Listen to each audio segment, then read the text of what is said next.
Hello and welcome to Okawa Book Club podcast. I'm your host, Hannah. And I'm John. And today we'll be discussing Master Okawa's recently published books, The Road to Cultivate Yourself, Follow Your Silent Voice Within to Gain True Wisdom, which marks Master Okawa's 3,000th book and came out June 22nd, 2023. Another book is Words for Building Character, which was just released on Amazon. We believe the common thread for both titles is self-discipline. Yes, and the first book that we'll be reviewing is The Road to Cultivate Yourself. Follow your silent voice within to gain true wisdom. This we were discussing previously. It was a difficult read for me, but it seemed to be a very easy read for you. So let's start with you. What did you take away from it? Well, I don't know if I'd say easy. Definitely, I enjoyed it though. It was, but I think it challenged me at certain times.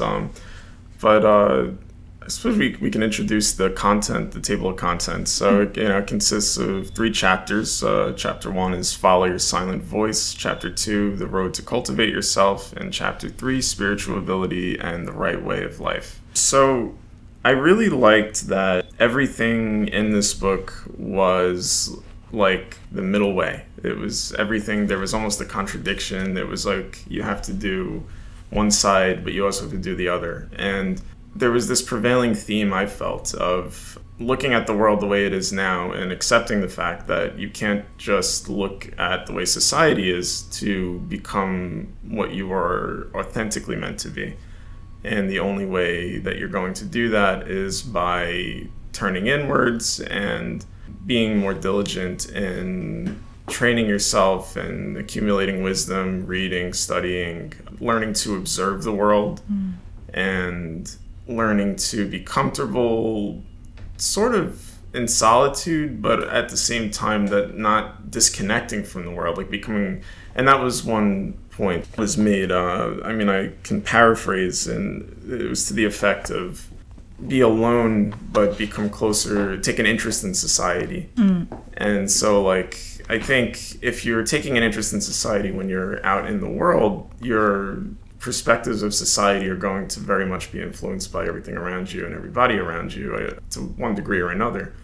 And being able to cultivate that independently gives you a truly objective vantage point, which is ultimately going to be more in tune with your soul, which that's going to help you to actualize what your purpose is in life. Yeah, definitely. I also felt like this book is so good at telling us to be self-aware, or to be very, what's the word? He said in the end that when you study a lot of happy science books, you become more spiritual, but it's very important to also become very grounded. And that's kind of the point of training on earth. We can't be too much one or the other, but it really, you'll be able to catch yourself or self-assess yourself, or be aware of when you're doing something wrong or when you're even possessed. So I really, I'm like, that is so true. The more I study, I can catch myself and not have to get lost. And it really does cultivate you to learn all these things, because again, the whole point of living on this earth is it's a training ground. But yeah, you might feel, oh, I feel like that wasn't something I would normally say, or there's a heaviness, and why am I being so negative? And you can quickly change that. You don't have to go down the road, the downward spiral. So I really, in that way, this book is a great training. Yeah. Both intellectually and spiritually. Yeah, I think that mindfulness is so key. It says in the book that you will forget what you have learned, and to be mindful of that. And I think with mindfulness, it's like maybe today I can start to get angry and catch myself and go to a state of peace, and then maybe tomorrow, you can become lax, and it's so there's this ongoing vigilance that. And the balance, and the more spiritual you become, it says in the book, the more diligently you'll have to work at worldly things, which I think is absolutely true. Yeah. I tried to think last night, why does Master say, follow your silent voice within to gain true wisdom? I don't know. I just wanted to ask you, or why do you think Master would say, follow your silent voice? My like broad interpretation of that was that like the silent voice is going to be the voice of your soul, the voice of the guardian spirits that are with you, and perhaps the voice of God, Buddha, coming through all of that. And those kind of pure channels, it's hard to hear them when we have so many other voices chattering in our mind. Yeah. And that's why I thought maybe that's why Master said follow your silent voice. Like, be quiet, pay attention is kind of the way to cultivate yourself a little bit more. Right. Yeah, I don't know why. I just wanted to ask you, and that for me, before I went to bed last night, I'm like, I need to answer this question. Why would Master say that? But yeah, I thought it was maybe the key in understanding why, or the key to really successfully reading this book is to really try to listen to your silent voice. Yeah, that struck me immediately. Like when I saw the cover for this, I was like, wow, yeah. Yeah. It's like, oh, I should listen carefully. So we'll read the preface from The Road to Cultivate Yourself as well. With this book, the total number of my publications is 3,000. The first book published was Spiritual Messages from Saint Nichiren at the end of July 1985, so it has taken about 37 years to come this far. The life I have been living is very much represented by the title of this book, The Road to Cultivate Yourself. Although I myself will not judge the level of the content of these 3,000 books, they are the most published works in the world by a single author. In other words, they could be called the modern Tripitaka, the tremendous volume of Buddhist scriptures. What is spoken in this book is what I believe and think. It reveals my true heart. I believe that I, myself, would also be causing trouble to society if I were to move people and give influence without having to train myself. Our world is full of apocalyptic events. The worldwide coronavirus pandemic, the Russia-Ukraine war, the crisis of yet another world war, and the imminent Great Depression. The only way to get through them is to polish your wisdom. I hope this book serves as a painful yet vital lesson for the better. By Ryo Okawa, Master and CEO of Happy Science Group, April 29, 2022. Thank you. And which leads us to the next book, which is also written during the same time. Just a little bit past, or it was still during the pandemic, just coming out of it a tiny bit. We're still in it, kind of. But he wrote both of these books. In the next book, Words for Building Character, he mentions that he wrote this book during the pandemic just as words to encourage us. So there's a very easy read, 100 phrases, and I really felt like I want to be buried with this book along with the other series in this Words for Life and Words for Work, and then this one is Words for Building Character. So we did an episode on Words for Life before, and this time we like to introduce the attractive points from this book. Which proverb did you feel was important to you? Well, there were many, and I loved the layout. Each proverb gives you so much to reflect on. It's hard to pick even a few, to be honest, but number 99, do not think you are a god so easily. Reflect on your animalistic desires once again.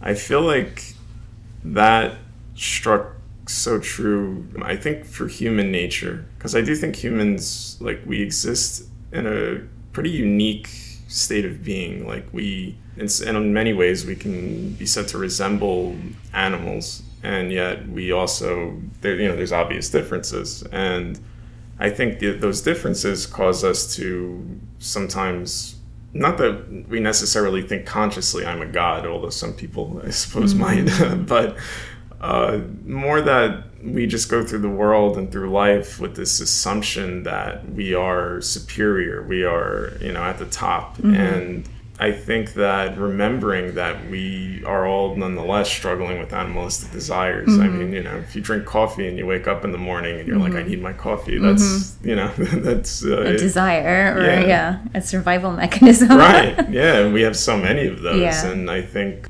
self-awareness again, and realizing how much of our behavior and our thoughts and our feelings are actually driven by basic instincts is humbling.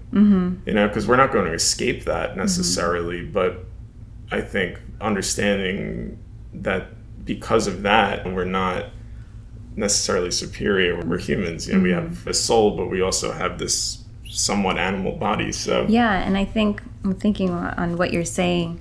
He talks about in the previous book, it takes a lot of willpower to read and to discipline yourself. And perhaps that's the difference, or one of the differences between animals and humans. I feel animals are driven on instinct and survival, and so are we, but we also can utilize the power of willpower to be able to create more, like, bigger things in life. So, yeah, I feel like willpower is something that will build your character, and it takes a lot to be a successful human being. It does. And it's interesting that you mentioned that, because around, like, I think like 51 to 60 or so, there are some proverbs relating to money. Oh my God, I was going to mention that. There's such a good chunk. Go ahead. I'm not going to. Oh, no. No, such a big chunk of the book is dedicated to money. Right. Which is very interesting because I guess it builds your character. Right. Yeah. And I think, like, with willpower, it's like I think there's a difference when you're pursuing money out of instinct and you're pursuing money with a more of a wisdom-oriented state of mind, and that's so interesting how we can do similar things, but you know it could be coming from different places. Right. Yeah, it does take a lot of willpower, especially to like make sure that money is used in the right direction, to not overspend, to not be so shisty, or what's the word? Frugal, or he said there's a difference between being, he didn't use the word cheap. What was the word that he used? Oh yeah, stingy. That's the word. So on number 60, he said, being stingy and saving money are different. These characteristics will show in your face. The former will make you look mean, while the latter will make you look happy and wealthy. So, yeah, state of mind is everything in money. It's profound. But yeah, there's so many profound, phrases in here. And for me, if I can choose one or two, actually, that really touched me. One in the beginning, number 6, gratitude is a joy that can be savored only by those who keep making effort.